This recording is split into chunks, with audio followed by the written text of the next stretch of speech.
Hi guys, this is Matt Smith. I'm just going to go over how to fill out an application for United Home Life.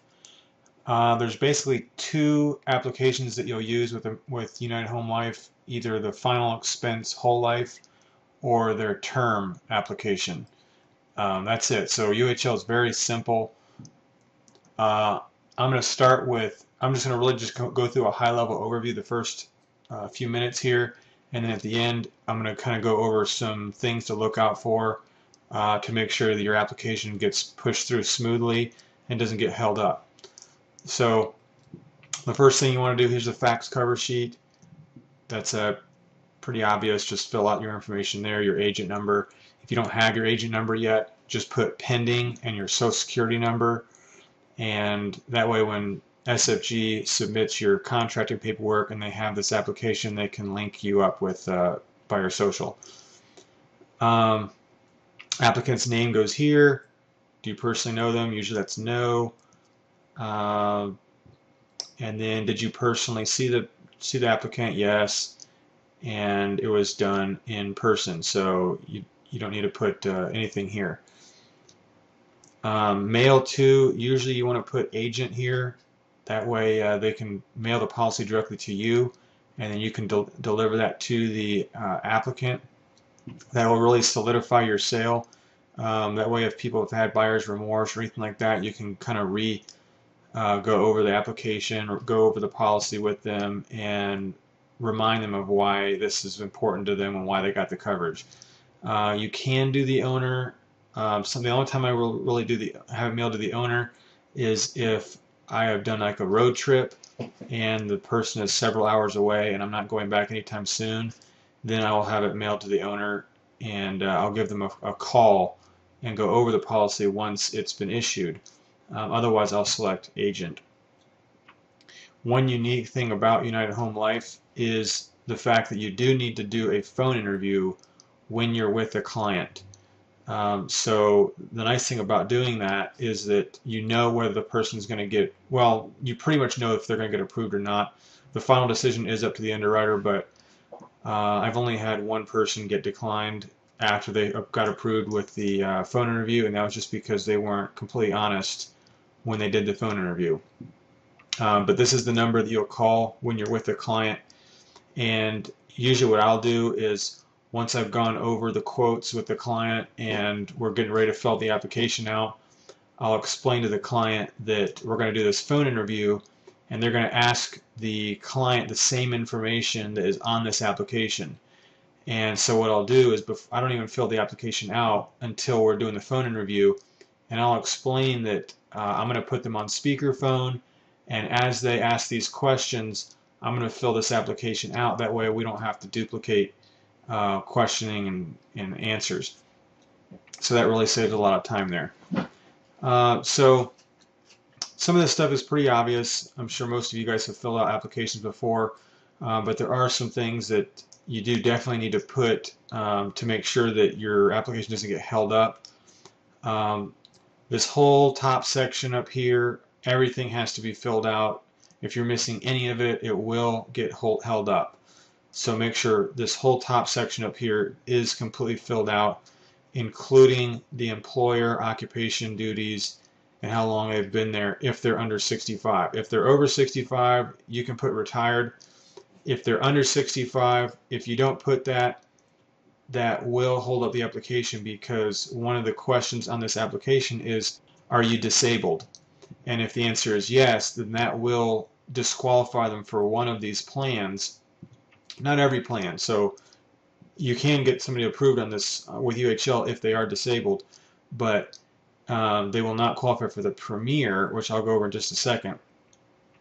So make sure you list that, otherwise they could think that they are disabled. If you have sometimes I've done a female who does not work, and I will put housewife or housekeeper or something like that, stay-at-home mom, something like that, where they know that she doesn't work necessarily, but she's not disabled. So you can put that. Billing address, this is not employer's address. This is if it's different from their normal street address. So it's like a P.O. box or something like that they want the bill sent to. Most people do not have that. So I almost never fill this bottom section out. You can just leave that blank unless they want to specify a billing address. Ownership, this is if the owner is different from the person that's going to be insured. Sometimes you might put, let's say the husband will own the policy on his wife. Most of the time I don't even do that. I just put it in whoever's name the insured is. That will really kind of keep it from getting held up. Let's see, so most of the time I leave that blank. Beneficiaries, you definitely need to list the beneficiaries along with the relationship. They want to make sure that whoever is getting the whoever the beneficiaries are, that they have insurable interest. So definitely put the relationship and the age of the beneficiaries. You can list more than one beneficiary. If you want to do that, just put the percentage that they are to receive if they pass away. So if it's 2 people and it's 50%, just put 50% next to them. If it's more than 2 people, let's say it's 3 people, the percentages have to add up to 100%. So if it's 3 people, you don't want to have everybody get 33%. Even 33 and 1/3 does not add up to 100%. So you need to put 33 on 2 of them and 34% on the third one. That way it adds up perfectly to 100%.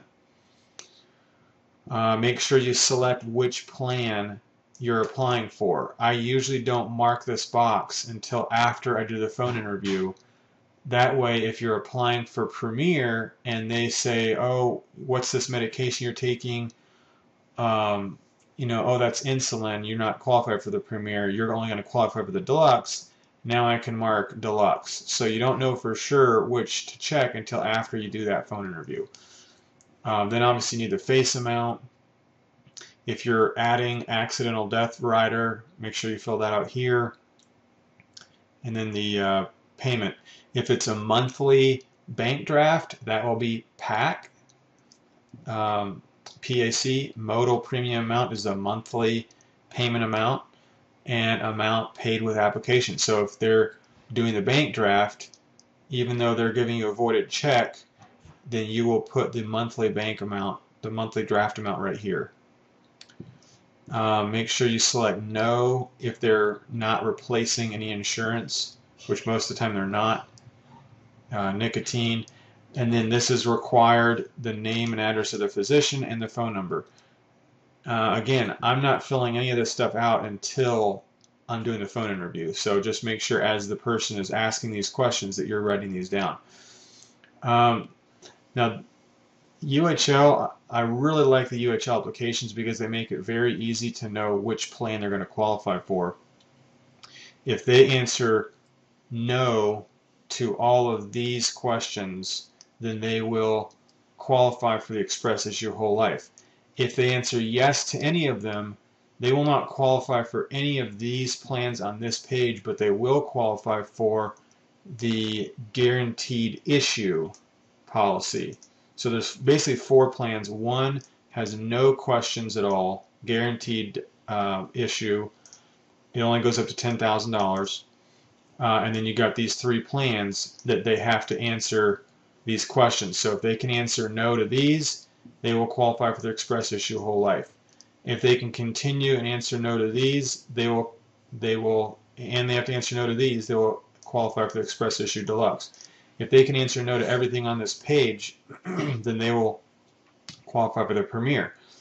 Now this is a great product for people that have diabetes that are either on or not on insulin. If they are not on insulin, and let's say they're taking metformin, which is a pill, they will still qualify for the best rate from this company. So this question says, in the last 2 years, have you been diagnosed or treated for diabetes requiring insulin? So if they can say no, then they're getting a great rate, which is better than pretty much any rate that I know of out there for diabetics if they're not on insulin. Even if they are on insulin, they will still qualify for the Deluxe. which is still a good plan. Okay, continue down. This is just an authorization page. Make sure that they sign this. Make sure you check this box.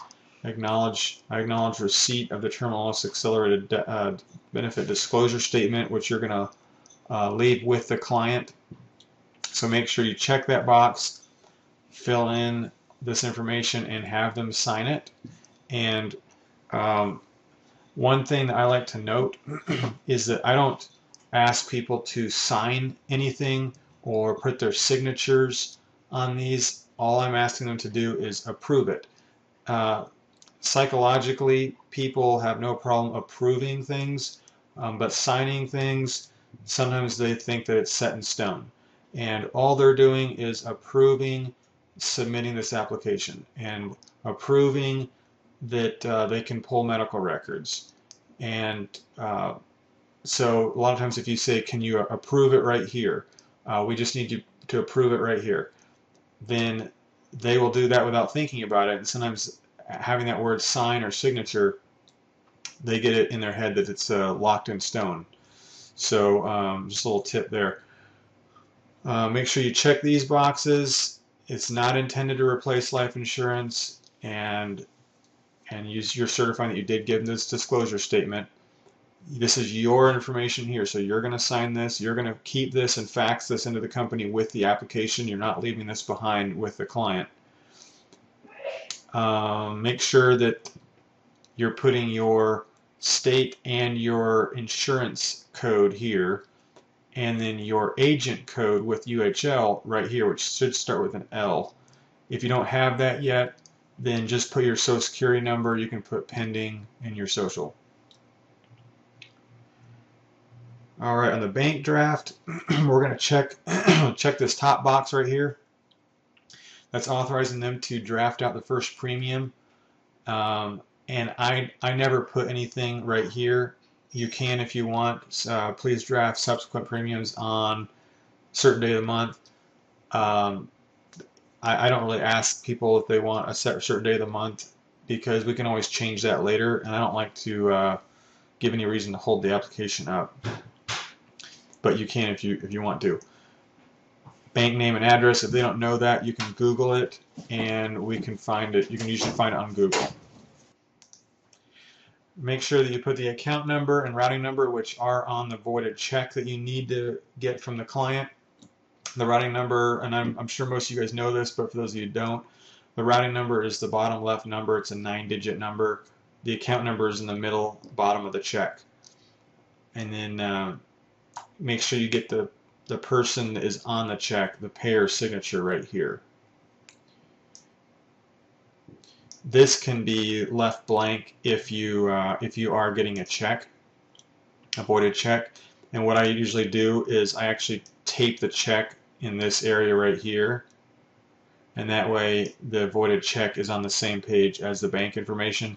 If for some reason they don't have a voided check or they're using a savings account, then you can fill this section out, and you'll just get the name, address, and phone number of the bank, and then you need to call them and verify that information, that account is a valid account, and that could take the place of a voided check, but the voided check is going to be the easiest and best way to go. This is the conditional receipt that you're going to give to the client. So received from, this is the payment. Who did you receive the payment or the voided check from? This would be the payor. If the payor is different from the insured, this would be the payor right here. This will be, let's see, the monthly amount will go here. This is first premium of monthly mode. So you spell out monthly here and mode, or quarterly, or semi-annually, or annually. That's what you would put here for under, that's what the mode is. And then type of insurance, this would be the Express Issue Premier or Express Issue Deluxe, or whatever the plan that they are applying for. Amount of insurance is going to be $10,000, $15,000, whatever their coverage amount is going to be right there. and then obviously date where they're signing. So this is going to be the city and state that you filled the application out in, and then the month, year, and then your signature. And you're going to leave this with the client. So this is the conditional receipt, and you can explain to the client that when they get this, what that does is it locks in the date, their health as of today. So if something happens, let's say in a month, or let's say in a week, they've got a heart attack, they're not going to look at their health after this date if you're providing them with a conditional receipt. Now, you can only give this to them if they are approving that they can draft out the first premium upon receipt of this application. If they don't want to do that, then they're going to take the risk of something happening, heart attack, cancer comes up, or even worse, if they die, they're not going to have that coverage in place. This will lock in everything the date you sign it, and they're covered when you leave the home. And then the last thing is the replacement. Some states are really strict on this, and some states require that you fill this out even if you're not replacing insurance. You just have to put on there the name of if they have any existing insurance, and then sign that, have the applicant sign it, agent sign it, and you can put on there not replacing insurance. I know like Virginia, they require that you fill this out even if you're not replacing anything. But other states are not nearly as strict as that, and if you're not replacing it, then you don't even have to fill this form out. Make sure you talk to your mentor, or you can call United Home Life at this number and find out if your state requires it, or you can just be safe and make sure that you get it filled out when you're with the client if there's any question. All right, other than that, that's pretty much it. I've really just kind of did more than a high-level overview. I pretty much just went through every detail that you would need to know about this application. If you have any other further questions, just get with your mentor, and he'll be happy to help you with any further details. Otherwise, good luck, guys, and we'll see you soon. Thanks.